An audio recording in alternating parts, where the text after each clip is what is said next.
It used to be President Trump's trade tariffs. Now it's the big, beautiful bill. Only a couple of months ago, President Trump caused a significant shift in the USA's policies that wiped a staggering $10 trillion off the global market. Now, if this big, beautiful act is passed, NRIs may be in a spot of bother. As part of the proposed changes in the new bill, a 1% levy is being introduced on remittance transfers. Initially, it was set at 5%, now reduced to 1%. But it still represents a charge on a transaction that was previously exempt from such fees. Hi, I'm Malvika. Having spent over a decade as an NRI in the West with a career that's taken me from boardrooms to lecture halls, I bring a blend of global perspective and real-life experience to every conversation here at NRI Shala. Today, we're going to dive deep into how USA's new policy proposals may affect remittances. Some tested methods to send money back, and some risky ways to work around the new 1% remittance tax.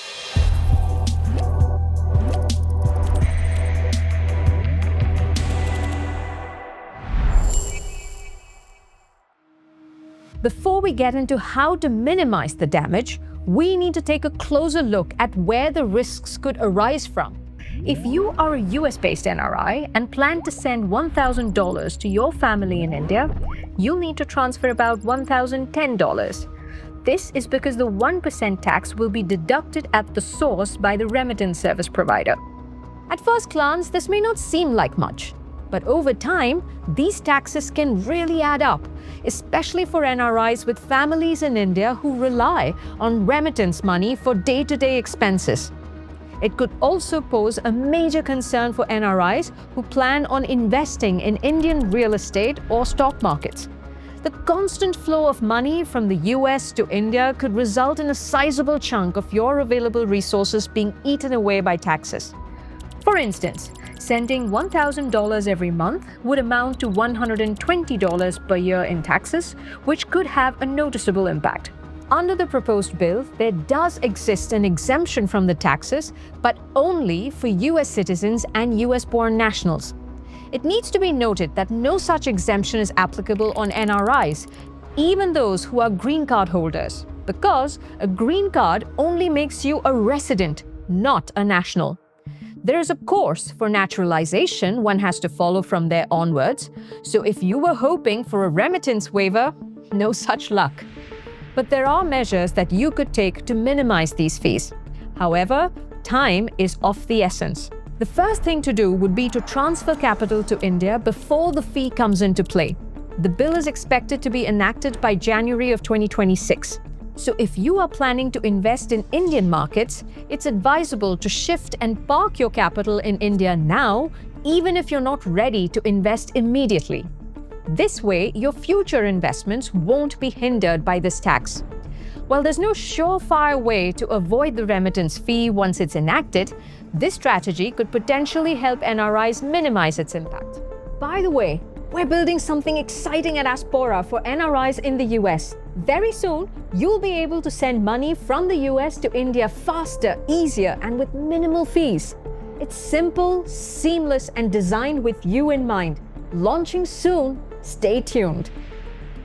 For day-to-day expenses, there are options that could help avoid this 1% tax. One method is to use US-based credit cards that don't charge foreign transaction fees. I make use of Capital One cards that charge no extra fees for international purchases.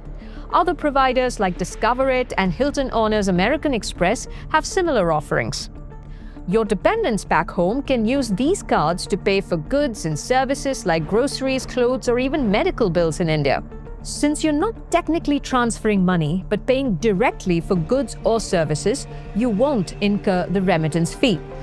Moreover, with no foreign transaction fees, you save on extra costs, helping you keep your day-to-day expenses under control. While the bill faces contention in the Congress, it's likely that some NRIs might try questionable and potentially dangerous ways to avoid or minimize the impact of this new fee. Many will employ methods to transfer funds before the remittance fee was even proposed, purely as a convenience. Some may use a friend who is a US citizen to send money on their behalf to India. Since the fee applies specifically to NRIs, a US citizen sending the money could bypass the 1% fee. However, this may not be practical anymore for larger or more frequent transfers. Considering the proposed law has an anti-conduit clause, any such transfers made through third parties could attract attention from both the IRS and the Indian Income Tax departments on such abnormal transactions and land you in legal trouble. Others might consider even more dangerous informal remittance channels like the hawala, where money doesn't actually move but simply changes hands through a network of brokers. Beware of such brokers who could lure you to bite this too good to be true bullet. In this case, the NRI will be asked to provide money to a broker in the US, who then instructs a counterpart in India to give the equivalent amount to the recipient minus a small fee. This system is illegal and is often used to bypass official channels as it operates outside the legal framework. There is no actual transfer of funds taking place here, which is why it leaves almost no paper trail.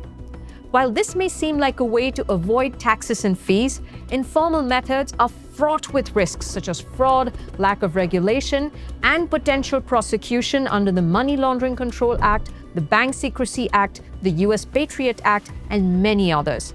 Though these methods might look appealing, the long-term consequences could be far worse than just paying the fee. It's crucial to stay within the legal framework and explore more reliable, sustainable options for managing your finances. Stay away from such schemes. Thanks for tuning in to NRI Shala. We understand the challenges facing global Indians. Keep watching for more tips and strategies to manage your wealth effectively.